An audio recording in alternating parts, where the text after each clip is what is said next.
Hello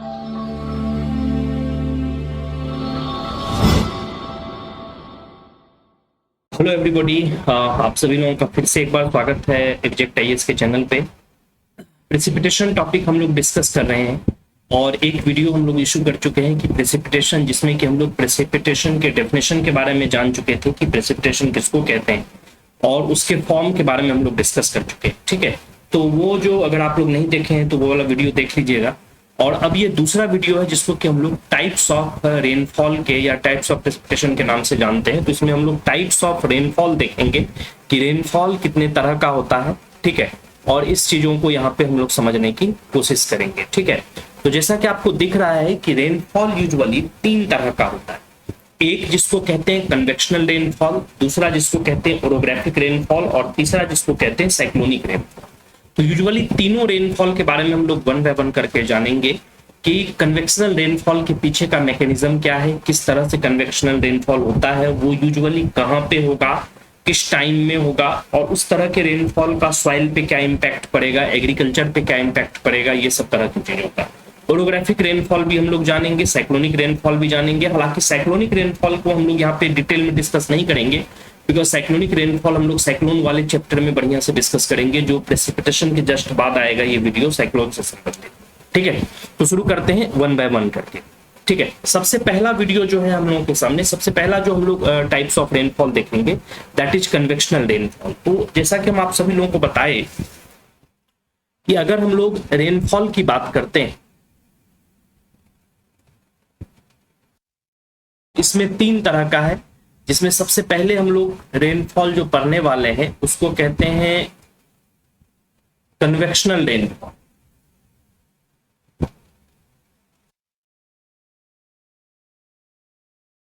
ठीक है, तो ये जो कन्वेक्शनल रेनफॉल है ये किस तरह का रेनफॉल है?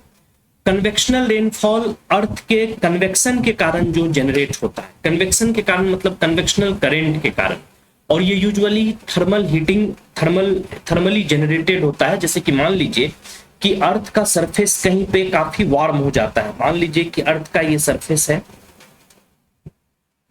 This is what the surface of the अर्थ।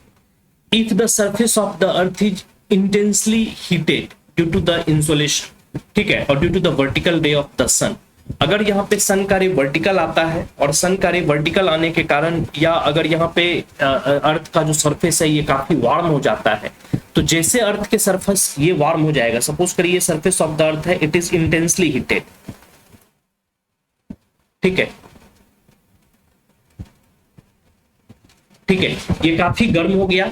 जैसे ये गर्म हो गया, इसके कांटेक्ट में, ये अर्थ का सरफेस अगर बहुत अधिक वार्म हो गया तो इसके कांटेक्ट में जो एयर आएगा, सपोज करिए ये अर्थ के सरफेस के कांटेक्ट में ये एयर आ गया, तो जैसे ये एयर अर्थ के सरफेस के कांटेक्ट में आएगा, एयर भी वार्म हो जाएगा ड्यू टू कंडक्शनल मैकेनिज्म। ठीक है, और जैसे ये एयर वार्म होगा, वार्म एयर ऊपर उठेगा और ऊपर उठने के बाद ये एक्सपेंड करेगा। तो सपोज करिए इंटेंसली अर्थ का सरफेस काफी वार्म हो गया, इंटेंस हीटिंग हो गया अर्थ के सरफेस का, और अर्थ के सरफेस के इंटेंस हीटिंग के कारण क्या होता है कि उसके कांटेक्ट में जो एयर आता है वो एयर भी वार्म हो जाता है, और ये वार्म एयर अब सीधे वर्टिकली ऊपर उठेगा। तो जब ये वार्म एयर वर्टिकली ऊपर उठता है ना, तो इसको हम लोग कन्वेक्शन कहते हैं। ठीक है, तो ये वार्म एयर वर्टिकली ऊपर उठेगा, और वर्टिकली ऊपर उठने के बाद ये वार्म एयर जो है ऊपर उठने के बाद एक्सपेंड करेगा, इसमें एक्सपेंशन होगा। ठीक है, और जैसे ये वार्म एयर ऊपर उठने के बाद एक्सपेंशन होगा तो ये एडियाबेटिक प्रोसेस से कूल हो जाएगा, इसमें एडियाबेटिक कूलिंग होगा।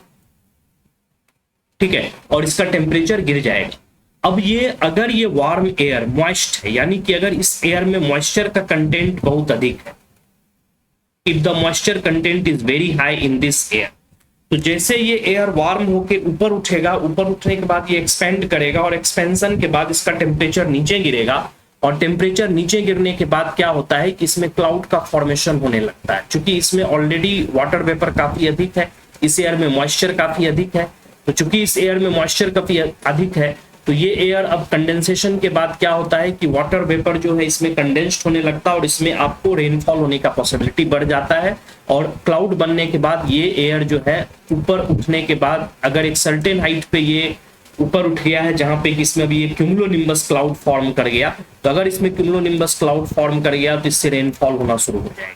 तो ये जो रेनफॉल होता है ना, इस तरह के रेनफॉल को हम लोग कन्वेक्शनल रेनफॉल कहते हैं। कन्वेक्शनल रेनफॉल होने के लिए जो रिक्वायर्ड कंडीशन है वो दो है। सबसे पहला रिक्वायर्ड कंडीशन है कि अर्थ के सरफेस का इंटेंसली का हीटिंग बहुत ज्यादा होना चाहिए। There must be the intense heating of the earth surface. ठीक है, सरफेस काफी वार्म होना चाहिए। ये कैसे होगा? जब सन का रे वर्टिकल पड़ेगा तो अर्थ का सरफेस वार्म हो जाता है। ठीक है।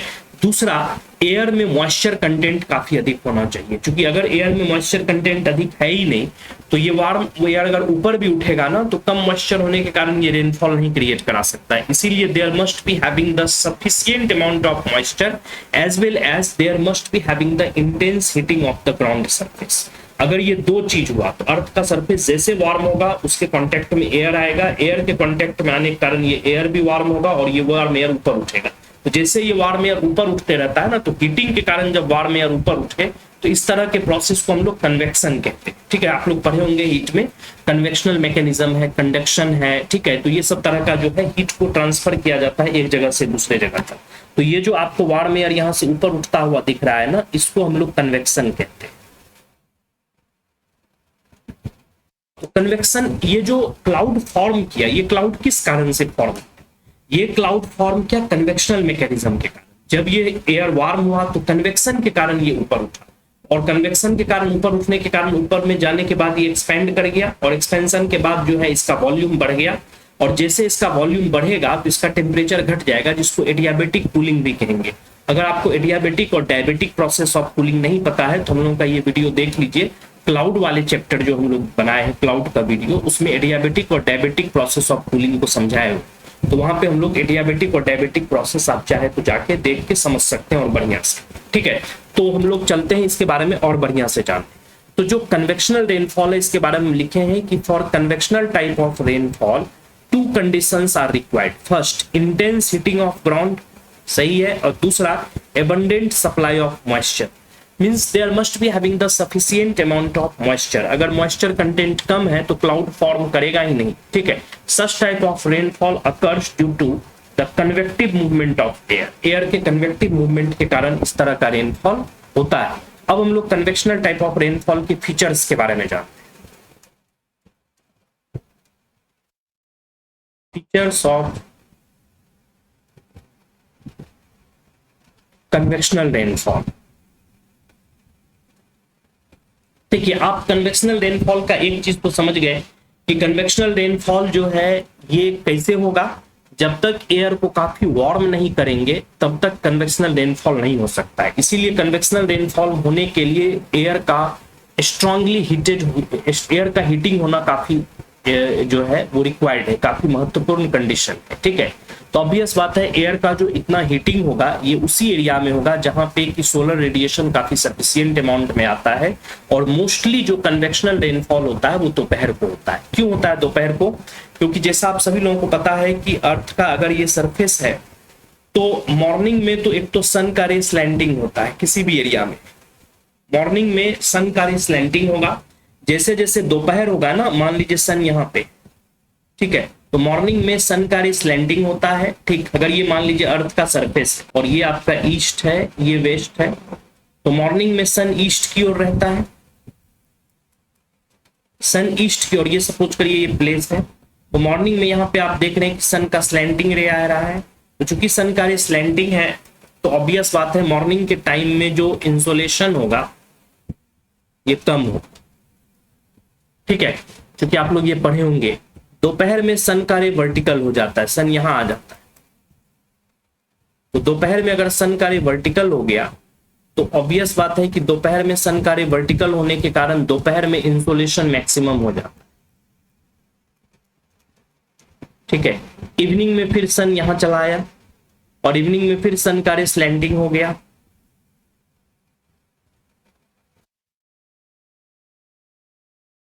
ठीक है, तो फिर से इवनिंग में आपको इंसोलेशन डिक्रीज कर जाता है, नीचे चला आता है। ठीक है, तो होता क्या है कि दोपहर के टाइम में सन का रे वर्टिकल होने के कारण क्या होता है कि अर्थ के सरफेस पे इंसोलेशन काफी अधिक अमाउंट में आता है। तो अगर इंसोलेशन अधिक अमाउंट में आएगा तो मिड डे होते होते 12 PM होते से लेके 2 PM के बीच अर्थ का सरफेस का स्ट्रॉन्ग हीटिंग हो जाता है। अर्थ का सरफेस काफी वार्म हो जाता है, तो जैसे ही अर्थ का सरफेस वार्म होगा, अगर इसका स्ट्रॉन्ग हीटिंग हुआ तो इसके कांटेक्ट में जो एयर आएगा, सपोज करिए इसके कांटेक्ट में एयर आया, और जो भी एयर इसके कांटेक्ट में आएगा ये एयर भी वार्म हो जाएगा, और ये अब वार्म एयर जो है ऊपर उठेगा। जैसे ये वार्म एयर ऊपर उठेगा, ऊपर उठने के बाद इसका एक्सपेंशन होगा और ये एडियाबेटिक प्रोसेस से कूल होगा, और धीरे धीरे स्काई जो है ये क्लाउडी हो जाएगा। अगर ये एयर में मॉइस्चर अधिक है, if this warm air is also moist, यानी कि अगर इस एयर में मॉइस्चर कंटेंट अधिक है, तो जैसे ये वार्म एयर ऊपर उठेगा, ऊपर उठने के तुरंत थोड़ा सा अगर ये भी अगर ये ऊपर उठा तो डियाबेटिक प्रोसेस से कोल्ड होगा, और कोल्ड होने के बाद इसमें जो है क्लाउड बन जाएगा। ठीक है, ये जो क्लाउड बनता है, इस क्लाउड को यूजुअली हम लोग कहते हैं क्यूमुलोनिम्बस। इसलिए ये बात याद रखना है कि कन्वेक्टिव रेनफॉल में या कन्वेक्शनल टाइप ऑफ रेनफॉल में जो क्लाउड बनता है वो क्यूमुलोनिम्बस क्लाउड होता है। जैसे ये क्यूमुलोनिम्बस क्लाउड आपके पास बनता है, ये क्यूमुलोनिम्बस क्लाउड क्या करता है, इस एरिया में बहुत तेजी से रेन कराने लगता है। और पढ़े हैं क्लाउड वाले चैप्टर में ये सब आप पढ़े हैं कि क्यूमुलोनिम्बस क्लाउड जो होता है वो बहुत ही हैवी रेन कराने के लिए जाता है। और क्यूमुलोनिम्बस क्लाउड से 2-3 तरह का रेनफॉल होगा। एक तो पहले रेनफॉल होगा heavy rainfall,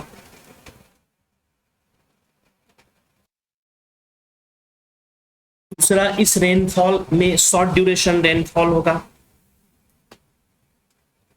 short duration rainfall होगा। तीसरा यहां पे हेल आएगा, इस तरह के रेनफॉल में हेल भी बनता है, हेल स्टॉर्म आएगा। ठीक है, थंडर स्टॉर्म जनरेट करेगा। ठीक है, तो ऑब्वियस बात है कन्वेक्शनल टाइप ऑफ रेनफॉल जो है ये क्यूमुलोनिम्बस क्लाउड से कराया जाता है। और क्यूमुलोनिम्बस क्लाउड का नेचर होता है कि शॉर्ट ड्यूरेशन रेनफॉल कराएगा, 1 घंटा 2 घंटा का रेन ही होगा, लेकिन 1 से 2 घंटा के अंदर इतना हैवी रेन हो जाएगा कि लगेगा पूरा जो अर्थ का सरफेस है ये फ्लडेड हो गया, वाटर से भर गया। ठीक है, तो एक तो हैवी रेनफॉल होता है, शॉर्ट ड्यूरेशन रेनफॉल होता है, उसके साथ हेल भी गिर सकता है। यानी कि वही अभी हम लोग हेल को डिफाइन किए थे लास्ट वीडियो में, व्हाट इज हेल। ये स्ट्रॉन्ग बॉल ऑफ आइस होता है जो काफी स्ट्रॉन्ग होता है। ठीक है, तो आइस बॉल्स सब गिरेगा। ठीक है, इसके साथ थंडर स्टॉर्म और लाइटनिंग भी जनरेट करेगा। थंडर स्टॉर्म के साथ जो है आपको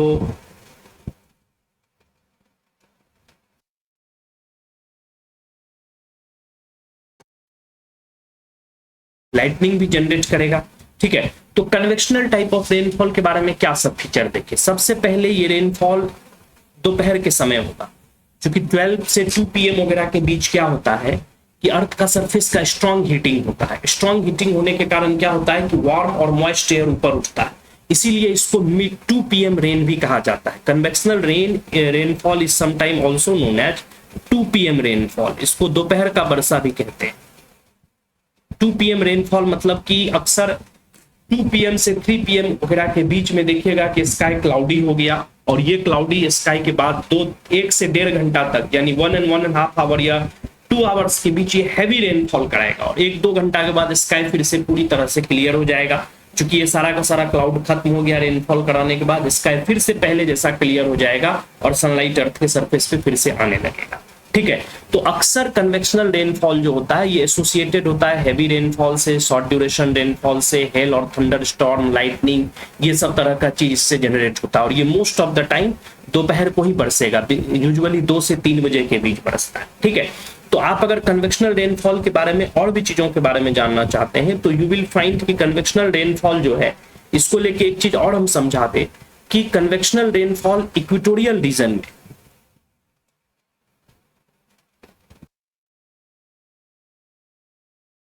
इक्वेटोरियल रीजन में हर एक दिन कन्वेक्शनल रेनफॉल होता है।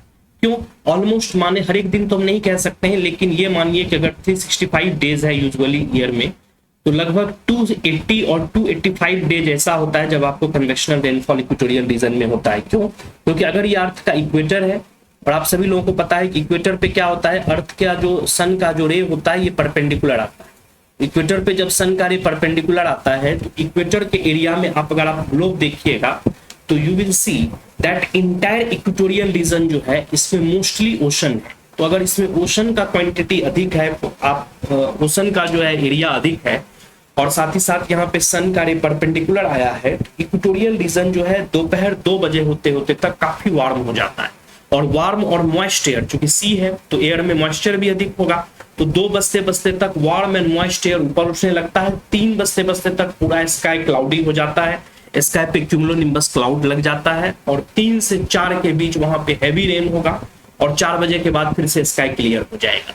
ये प्रोसेस आप ऑलमोस्ट 260 डेज से अधिक देखिएगा इक्वेटोरियल रीजन। ये क्वेश्चन एक बार प्रीलिम्स में आ भी गया, प्रीलिम्स में पूछा है कि आप एक ऐसे रीजन में जा रहे हैं, बैठे हुए हैं, जहां दोपहर के 2 बजते बजते तक स्काई पूरी तरह से क्लाउडी हो जाता है, फिर उसके बाद रेन होता है, और 1-1.5 घंटा के बाद स्काई फिर से साफ हो जाता है, तो आप अर्थ के किस एरिया पे हैं? तो आप अर्थ के इक्वेटोरियल रीजन पे, क्योंकि इक्वेटोरियल रीजन में इसी तरह का रेन होता है, ठीक है, जो है क्यूमुलोनिम्बस क्लाउड से रेन होता है और कन्वेक्टिव टाइप ऑफ रेन होता है, इसीलिए उसको 2 PM रेन भी कहा जाता है। अब कन्वेक्शनल रेनफॉल का सर्टेन फीचर्स है, इसका क्या सब फीचर है? देखिए, अगर ट्रॉपिकल रीजन में कन्वेक्शनल रेनफॉल का एक चीज जानिए कि इस तरह का रेनफॉल आपको क्रॉप के लिए बहुत ज्यादा सुटेबल नहीं होता है। जैसे मान लीजिए कि यहाँ पे एक तो क्यूमुलोनिम्बस आ गया क्लाउड, तो कन्वेक्शनल रेनफॉल में आपको क्यूमुलोनिम्बस क्लाउड बना, ये अर्थ का सरफेस है और ये एरिया है, तो यहां पे क्या होता है कि हेवी रेनफॉल होता है कन्वेक्शनल रेनफॉल से। हेवी रेनफॉल में क्या होता है कि रेन ड्रॉप जो है इसका साइज काफी बड़ा होता है, तो जब रेन ड्रॉप का साइज काफी बड़ा होगा ना, तो ये रेन ड्रॉप जब अर्थ के सरफेस को हिट करता है, तो अर्थ के सरफेस को हिट करने के बाद ये सॉइल को इरोड कर लेता है, सॉइल को हटा लेता है, लूज कर देता है, ठीक है। और चूंकि ये कम ही समय में बहुत तेज बारिश हो जाती है यहाँ पे, तो सरफेस रन ऑफ बहुत तेज हो जाता है। चूंकि हैवी रेनफॉल होने के कारण इस रीजन में क्या होगा कि सरफेस रन ऑफ बहुत तेज होगा, ठीक है, सरफेस रन ऑफ बढ़ जाएगा, और सरफेस रन ऑफ बढ़ने के कारण क्या होता है कि सॉइल इरोजन इसके कारण बहुत अधिक होता है। तो अगर इक्वेटोरियल रीजन में कन्वेक्शनल रेनफॉल हो, तो चूंकि इक्वेटोरियल रीजन में कन्वेक्शनल रेनफॉल डेली होता है, हर एक दिन ऑलमोस्ट होता है, तो इसमें क्या होता है कि दोपहर कुछ soil, most of the soil को तो इरोड कर लिया जाता है, लेकिन फिर भी बहुत सारा सॉइल में मॉइस्चर बना रहता है, और सॉइल में मॉइस्चर बनने के कारण वहां पे क्रॉप हो सकता है, एग्रीकल्चर हो सकता है, जिसके कारण वहां पे उस रीजन में, इक्वेटोरियल रीजन में लस ग्रीन फॉरेस्ट भी है इसके कारण, जिसको इक्वेटोरियल रेन फॉरेस्ट भी कहते हैं, ठीक है। लेकिन अगर ये ट्रॉपिकल रीजन में, इक्वेटर से हट के किसी ट्रॉपिकल रीजन में, अगर ये ट्रॉपिकल या सब ट्रॉपिकल रीजन में, ठीक है, तो वहां पे अगर कन्वेक्शनल रेनफॉल होता है ना ट्रॉपिकल या सब ट्रॉपिकल रीजन में, तो वहां पे ये सॉइल इरोजन बहुत अधिक करता है, और बहुत अधिक सॉइल इरोजन करने के कारण क्या करता है कि वहां पे ये एक तो सॉइल को डैमेज करेगा, रील्स बना देगा, गली बना देगा, बहुत तरह का आपको इरोजन के बाद सॉइल में दिखेगा। साथ ही साथ सॉइल के मॉइस्चर को ये ठीक से बनने नहीं देता है, बिकॉज कुछ वाटर टिकता ही नहीं, वो सारा वाटर सरफेस रन ऑफ के द्वारा नदी में चला जाता है और सॉइल को लेके चला जाता है। उस सॉइल का भी इरोजन हो गया, सरफेस पे वाटर भी नहीं टिका बहुत लंबे समय तक, ताकि उसको सरफेस का जो सॉइल है उसको सरफेस जो है उसको एब्जॉर्ब कर सके। तो ट्रॉपिकल और सब ट्रॉपिकल रीजन में ये सॉइल इरोजन कराएगा, सरफेस पे रेन वाटर ड्रॉप को बहुत लंबे समय तक नहीं टिकने देगा, ताकि उसको सरफेस एब्जॉर्ब कर सके। तो एग्रीकल्चर के लिए ये किसी भी तरह से सुटेबल नहीं होता है, एग्रीकल्चर को ये इनफैक्ट डैमेज ही करता है, बिकॉज सॉइल इरोजन हो जाता है। लेकिन अगर आपको ये टेम्परेट रीजन में, अगर टेम्परेट रीजन में आपको कन्वेक्शनल टाइप ऑफ रेनफॉल होगा ना, तो हम ये बता देते हैं, चूंकि स्लाइड पे लिखा हुआ नहीं है, तो टेम्परेट रीजन में कन्वेक्शनल रेनफॉल लो अमाउंट का होता है, वो बहुत हैवी नेचर का नहीं होता। इन टेम्परेट रीजन में it is not very heavy.